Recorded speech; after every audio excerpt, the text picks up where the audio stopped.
तो इस पूरे सफ़र में आपको कोई ऐसा कोई मसला तो नहीं आया कि कोई हादसा हो गया हो या खुदा ना खास्ता कोई एक्सीडेंट हो गया हो, कोई ऐसी चीज़?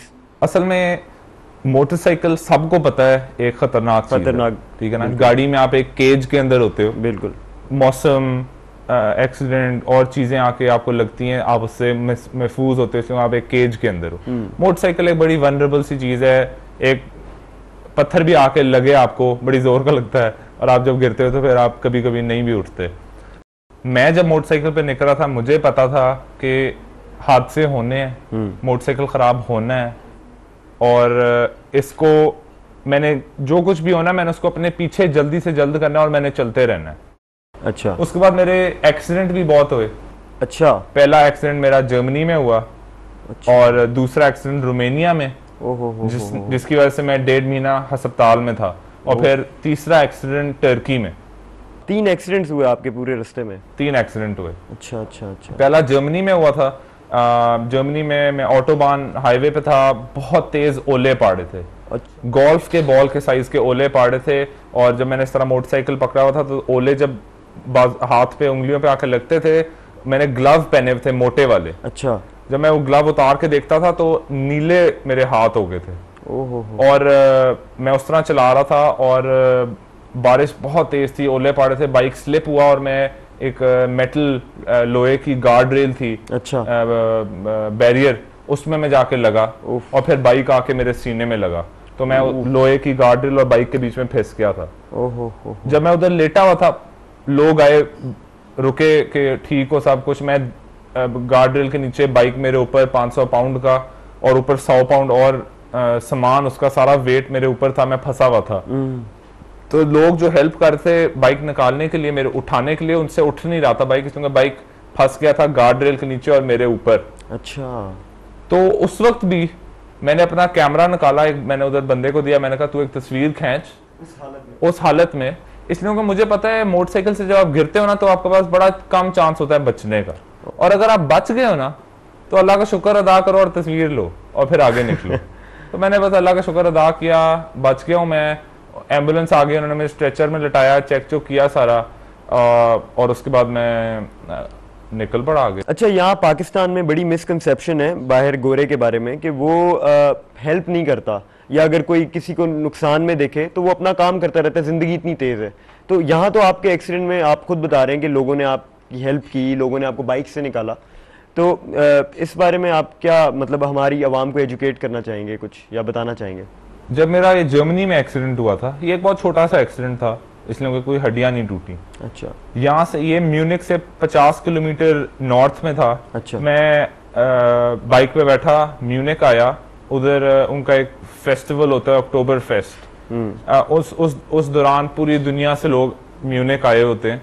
मैं म्यूनिक पहुंचा, मैं एक चौक पे खड़ा था जिधर अपना बाइक लेके, और मेरी कमर फुल अकड़ी हुई थी, मैं पेन किलर्स खा रहा था। तो मैंने रुक के किसी से डायरेक्शंस पूछी कि यहाँ पे कोई टेंट लगाने की जगह है, यहाँ पे कोई सस्ता हॉस्टल है जिधर मैं रह सकता हूँ, इसलिए एक्सीडेंट से इतनी दर्द थी मेरे पूरे जिस्म में कि मैं सोचा था मैं 3-4 दिन कहीं रह के रिलैक्स करता हूँ, रेस्ट करता हूँ, फिर निकलूंगा।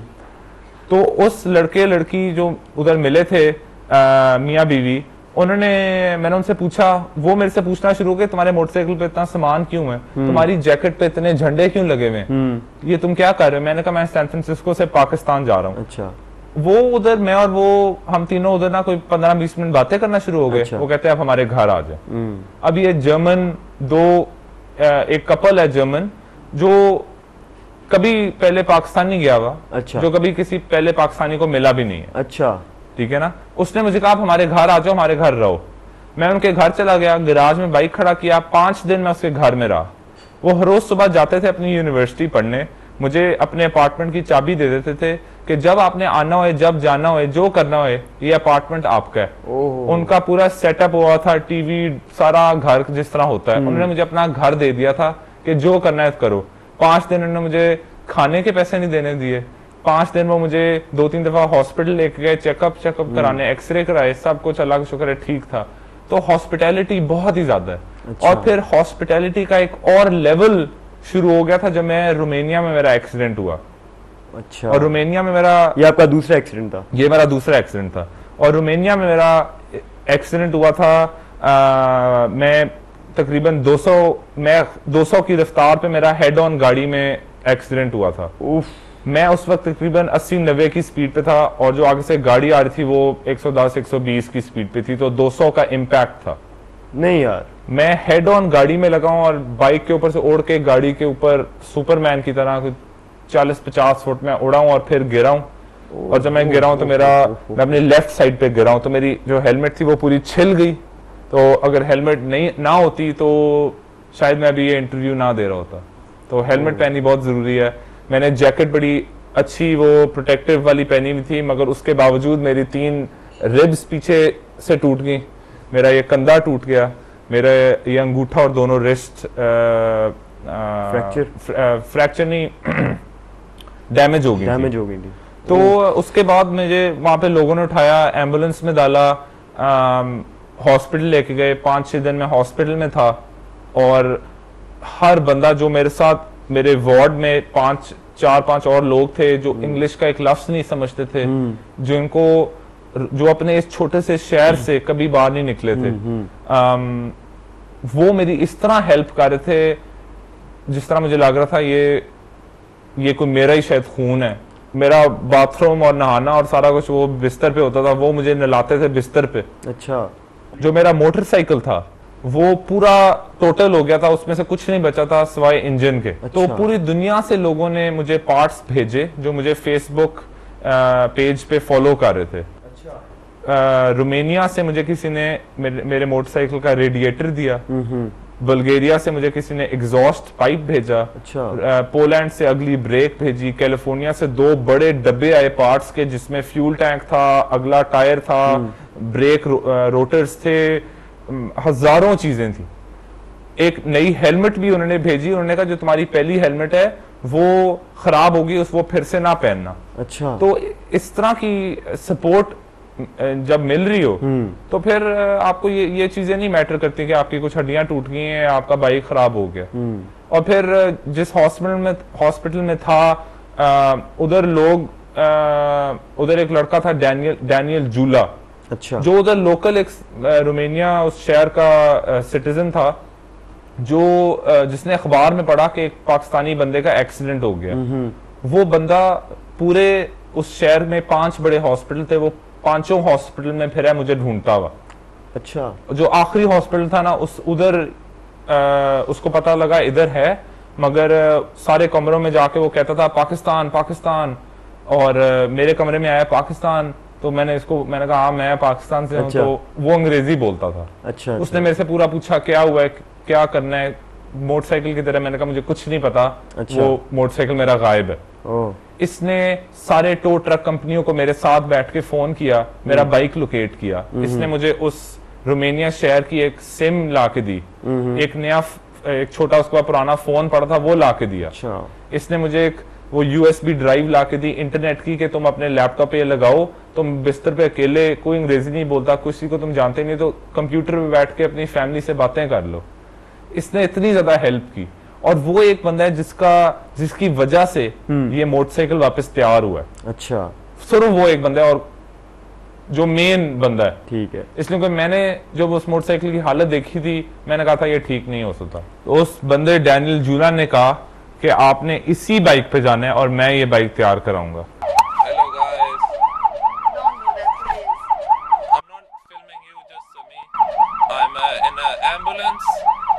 Everything is okay.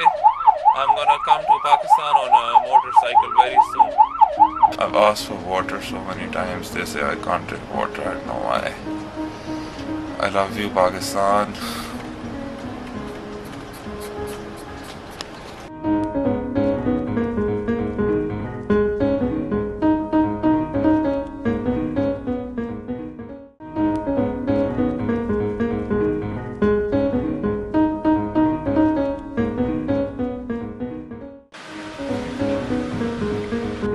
Nico, thank you. Thank you. Yeah. It's okay. These are all my roommates. This is Nico on my right, and this is a very nice nurse. आपका Romania में इतना भयानक accident हुआ, मतलब फिल्मों में भी अगर इस तरह का एक्सीडेंट हो तो बंदा नहीं बचता, तो फैमिली का क्या मतलब रिस्पांस, तो कैसा था फैमिली का रिस्पांस?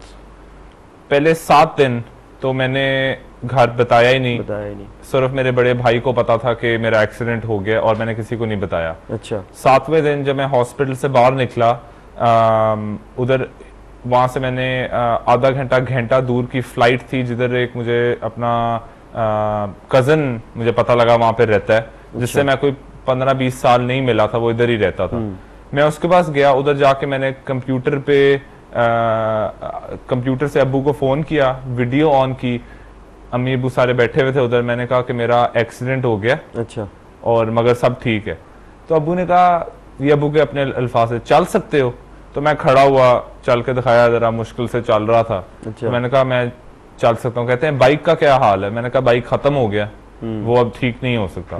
तो अब्बू कहते हैं फिक्र करने की बात नहीं है, इधर ही रहो कुछ महीने, ठीक हो, अपनी हड्डियां जुड़वाओ, पैसे नौकरी करो, पैसे जमा करो। अच्छा। और आप मोटरसाइकिल पे आना है, आप जहाज में ना आ जाना, जो एक पठान ने शुरू किया है वो खत्म करके सांस लेना है। अच्छा। अब इस तरह की सपोर्ट थी घर से, तो मुझे और मेरे लिए और आसान हो गया था। ये नहीं था कि मेरे माँ बाप रो रहे हैं, बेटा बस करो, जहाज में आओ, आ जाओ। बिल्कुल। ये इस तरह का कोई चक्कर नहीं था। बिल्कुल। मेरे दिमाग में वो बोझ और कम हो गया, इसलिए कि इस तरह के जब कोई हादसा इंसिडेंट होते हैं, तो कोई हादसा होता है, कोई इंसिडेंट होता है, तो आप सबसे पहले अपनी फैमिली के बारे में सोचते हो। तो मगर मेरी फैमिली इतनी सपोर्टिव थी कि मैं फिर बाइक पे चला और निकल गया। पाकिस्तान पहुंचने का बहुत जुनून था, और जुनून में अक्सर ये होता है कि मुश्किलात नहीं लगती। उसके बावजूद सबसे मुश्किल चीज़ कौन सी लगी आपको पूरे सफ़र में? बहुत ज़्यादा मुश्किलात थी, जिस तरह आप कह रहे थे, मगर मेरे लिए सबसे ज़्यादा जो मुश्किल चीज़ थी ना, वो था घर से निकलना। ये जब आइडिया आया कि मैंने घर से निकल जाना, सारा कुछ बेच के, अपनी दूसरे मोटरसाइकिल, अपनी गाड़ी, अपना अपार्टमेंट, अपनी इवन अपने पुराने कपड़े, मैंने सारा कुछ बेच दिया था। और घर से निकलना, वो जो घर से निकलने से जो पहले 2 हफ्ते होते हैं, वो सबसे मुश्किल थे। इसलिए अच्छा। मुझे अभी तक नहीं समझ आ रही थी कि मैं असल में ये कर रहा हूँ या नहीं कर रहा। घर से निकलना मेरे लिए सबसे मुश्किल था। एक दफा घर से निकल गया, फिर तो जब पता है लाहौर पहुंचना ही पहुंचना है, तो फिर उसके बाद कोई मुश्किलात इतनी ज्यादा नहीं। अच्छा, आप इतना आपने सफर किया डिफरेंट कंट्रीज में, तो अलग अलग शहरों में, मुल्कों में, तो जाहिर है मौसम, बड़े फर्क मौसम आए होंगे, तो मौसम के लिहाज से आपका क्या एक्सपीरियंस रहा? कितनी गर्मी, कितनी ठंड? मौसम, मैं तकरीबन पूरी दुनिया, ऊपर नीचे, नॉर्थ साउथ ईस्ट वेस्ट, हर जगह जा रहा था, और हर रोज एक नया मौसम था। दिन के वक्त जब मैं निकला हूं, तो मैंने एक हाफ स्लीव शर्ट पहनी है और ऊपर अपनी जैकेट पहनी है। और रात को मैं जिधर पहुंचा हूं, उधर मैंने 4 स्वेटर पहने हुए और ऊपर एक जैकेट पहनी हुई, और ऊपर एक और बारिश वाली जैकेट पहनी हुई, इतनी ठंड है। तो मौसम बड़ा अनकंट्रोलेबल था। जब समझ नहीं आती थी अब क्या करना है। मैंने लगातार 6 दिन बारिश में भी चलाया बाइक। अच्छा। फिर नेब्रास्का, आयोवा, जो स्टेट्स है अमेरिका की, उधर इतनी ज्यादा गर्मी थी कि मैं हर 15, 20, 25 मिनट बाद रुकता था और पानी पीता था, इसलिए कि इतनी ज्यादा गर्मी थी कि सांस नहीं आता था हेलमेट के अंदर। उसके बाद मैं जब यूरोप पहुंचा, उधर भी बहुत ज्यादा बारिश, बहुत ज्यादा स्नो, मगर जो सबसे हाईलाइट था इस ट्रिप का, वो था टर्की। अच्छा। टर्की में अर्जुरम एरिया है, जो हाईएस्ट पीक्स ऑफ टर्की, सिर्फ वो एक रास्ता खुला हुआ था उन दिनों में, बाकी सारा स्नो से ब्लॉक था। तो मैंने कहा ये खुला हुआ है तो आसान होगा, कोई मसला नहीं। जब मैं उधर पहुंचा हूं, तो अर्जुरम सिटी में -23 टेम्परेचर उस वक्त चल रहा था। और -23 का मतलब है, जो बोतल मेरे बैग में है ना पानी की, वो जब मैं निकालूंगा ना घंटा मोटरसाइकिल चलाने के बाद, तो वो बर्फ होगी, मैं पी नहीं सकता। तो वो विंड के साथ तो वैसे भी -23 एड अप, अगर आप बाइक चला रहे हैं तो वो तो ऊपर चला जाता होगा। बिल्कुल। मैंने उस वक्त कोई गूगल सर्च की थी कि इस रफ्तार पे मैं जा रहा हूँ, अगर 120, 140 पे अगर मैं जा रहा हूँ हाईवे पे, और इतनी -23 है, तो ये ट्रांसलेट किस तरह करती है? तो कई लोगों ने आंसर किया हुआ था कि ये -40, -50 तक विंड चिल मिला के चला जाता है। तो मगर उसके लिए मैंने 3 पेयर जुराबें, उसके ऊपर वो प्लास्टिक का लिफाफा, अच्छा, उसके ऊपर जूते, और उसके ऊपर एक और प्लास्टिक का लिफाफा पहन के 3-3 जीने पेंटे पहन के 8 कमीजें जैकेटें स्वेटर पहन के मैं बाइक पे बैठता था और अच्छा खासा मजे का तंदुरुस्त बच्चा लगता था मैं तब। तो वो पहन के मैं निकला, जो अर्जुरुम सिटी मैंने क्रॉस की थी। और अर्जुरुम सिटी जो ये सबसे ठंडा इलाका था, ये था तकरीबन 300-350 किलोमीटर का रास्ता, जो मैंने हर रोज 8 से 10-12 घंटे हर रोज बाइक चलाई। 6 दिन लगे मुझे क्रॉस करने में, और 12 घंटे मैं बाइक चलाता था और मैं 30 किलोमीटर कवर करता था, इसलिए मैं 5-6 की रफ्तार से ऊपर जा नहीं सकता था, इसलिए जैसा मैंने आपको बताया बाइक कौन सा था, वो एक स्पोर्ट बाइक था। अच्छा। तो उसके जो टायर है वो डिजाइंड है एक रेसिंग ट्रैक के लिए। वो सिर्फ तब अपनी ग्रिप पकड़ते हैं जब वो गर्म होते हैं। अच्छा। जब वो हीट अब्सॉर्ब करते हैं तब वो अपनी ग्रिप पकड़ते हैं, मगर मैं चला रहा हूँ आइस पे, तो टायर ग्रिप कर ही नहीं रहा। तो मैं अगर 5 से 8 की स्पीड पे चला गया हूँ, 5 से 8 की स्पीड पे चला गया तो बाइक पीछे स्लिप करना शुरू होता है, और मैं टर्की में भी इस तरह गिरा था। अच्छा। मगर अल्लाह का शुक्र है मैं स्लो था, तो मैं बस स्लिप हुआ हूँ और मैं रगड़ता गया हूँ, और फिर बस बाइक रुक गया, फिर मैंने बाइक उठाया है। अच्छा। और मैं चल पड़ा। तो वो मैंने 6 दिन हर रोज 10-10 12-12 घंटे चला के बाइक मैं पहुंचा हूँ अर्जुरुम, ये क्रॉस किया है हिल्स, और मैंने 6 दिन में 300 किलोमीटर बाइक चलाया। अच्छा। तो ये एक अच्छा। मुश्किल तो जारी बात था, मगर ये एक हाईलाइट थी ना कि आप 5 या 7 किलोमीटर पर आवर की रफ्तार में बाइक चला रहे हैं, तो ये तो पेशेंस भी बहुत चाहिए थी इसके लिए। यू कांट डू एनीथिंग, आप कुछ कर नहीं सकते। आप तेज नहीं चला सकते, तेज चलाओगे ब्रेक मारनी पड़ेगी, जैसी ब्रेक मारोगे आप गिर जाओगे। तो आप इस स्पीड पे जाते हो। इतना सफर आपने किया, आप थकावट तो बहुत महसूस हुई होगी आपको, प्लस स्पोर्ट्स बाइक आप बता रहे हैं, तो ये बाइक कौन सी थी आपकी? ये बाइक थी 2002 मॉडल की CBR, होंडा CBR 600 सीसी। अच्छा। ये एक स्पोर्ट बाइक है जिसमें आप पूरा नीचे होके बैठते हैं, उसकी स्टीयरिंग नीचे है और सीट ऊपर है। ये एरोडायनामिक्स में आपकी हेल्प करती है। अच्छा। और ये बनी हुई है प्रोफेशनल ट्रैक रेसिंग के लिए। ओके। ये आप जो लोग ये सही जिस के लिए ये बाइक बनी हुई है, जिस चीज के लिए अगर आप उस तरह इस्तेमाल करना चाहो, तो आप ये आधा घंटा 40 मिनट चलाते हो, रेस लगा के खड़ा कर देते हो, और फिर आपके दिल नहीं करता उसको 3-4 दिन देखने का, इसलिए क्योंकि आपकी कमर बिल्कुल नीचे होती है। अच्छा। तो थकावट वाला फैक्टर तो बहुत बढ़ गया होगा। थकावट बहुत ज्यादा इस बाइक पे होनी चाहिए, मगर मेरा जो जुनून है मोटरसाइकिलों के लिए और स्पेशली स्पोर्ट बाइक्स